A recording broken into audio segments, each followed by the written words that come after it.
نحمده ونصلي على رسوله الكريم اما بعد فاعوذ بالله من الشيطان الرجيم بسم الله الرحمن الرحيم قال النبي صلى الله عليه وسلم الحسن والحسين سيدا شباب اهل الجنة او كما قال رسول الله صلى الله عليه وسلم۔ آج آپ حضرات کے سامنے میں اپنے تخیلات میں حضرت حسین رضی اللہ تعالی عنہ کی روح سے سوال کرنا چاہتا ہوں، شکوہ کرنا چاہتا ہوں، جس طرح علامہ اقبال نے رب تعالی سے شکوہ کیا تھا، دشت و دشت ہیں دریا بھی چھوڑے ہم نے، بحر ظلمات میں دوڑا دیے گھوڑے ہم نے۔ جس طرح اس نے سوالات کیے تھے، شکوہ کیا تھا رب تعالی سے، اور شکوہ کرنے کے بعد پھر جواب شکوہ لکھا تھا۔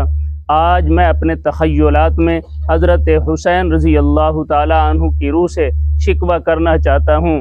میں جو ہے نا زہرا کے لال سے شکوہ کرنا چاہتا ہوں، اور میں کہنا چاہتا ہوں حضرت آپ نے پیغمبر اعلیٰ نبینا علیہ الصلوۃ والسلام کا گھر کیوں چھوڑا تھا؟ پیغمبر اعلیٰ نبینا علیہ الصلوۃ والسلام کا مدینہ کیوں چھوڑا تھا؟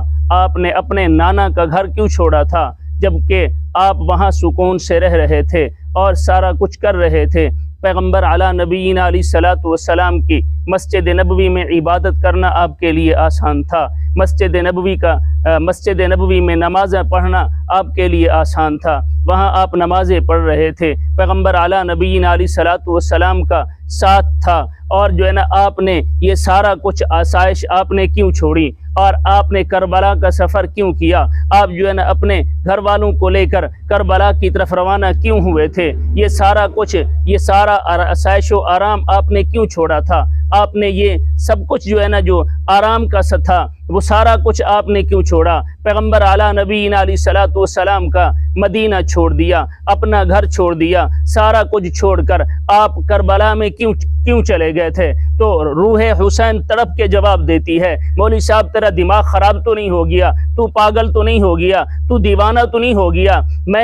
تو نے مجھے پہچانا نہیں ہے؟ مجھے تو جانتا نہیں ہے میں کون ہوں؟ میں جو ہے نا نواسہ رسول ہوں، پیغمبر اعلیٰ نبینا علیہ الصلوۃ والسلام کا نواسہ ہوں، حیدر کرار کا بیٹا ہوں، میں جنتی عورتوں کے جو سردار ہے میں اس کا بیٹا ہوں۔ میں کیسے برداشت کر سکتا تھا؟ میں کیسے گوارا کر سکتا تھا پیغمبر اعلیٰ نبینا علیہ الصلوۃ والسلام کا دین ٹکڑے ہو رہا ہو، میرے نانا کا دین لوٹا جا رہا ہو؟ میں کیسے برداشت کر سکتا تھا میرے پیغمبر کا دین، میرے نانا کا دین لٹیروں کے ہاتھ میں آ گیا ہو؟ میں کیسے برداشت کر سکتا تھا؟ مجھے یہ گوارا نہیں تھا کہ پیغمبر اعلیٰ نبینا علیہ الصلوۃ والسلام کا دین، میرے نانا کا دین لٹیروں کے ہاتھ میں آ جائے اور حسین یہاں سکون سے مدینہ منورہ میں بیٹھا رہے۔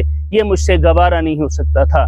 یہ حسینی تڑپ تھی، یہ حسینی تڑپ آج ہمیں بھی اپنے اندر پیدا کرنی چاہیے۔ اگر ہم حسین سے محبت رکھتے ہیں تو ہمارے دل میں بھی یہ تڑپ ہونی چاہیے، جب پیغمبر کا دین لوٹا جا رہا ہو، لٹیروں کے ہاتھ میں ہو، تو ہمیں بھی حسینی سنت کو ادا کرتے ہوئے اٹھ کھڑا ہونا چاہیے اور اپنا سب کچھ قربان کر دینا چاہیے۔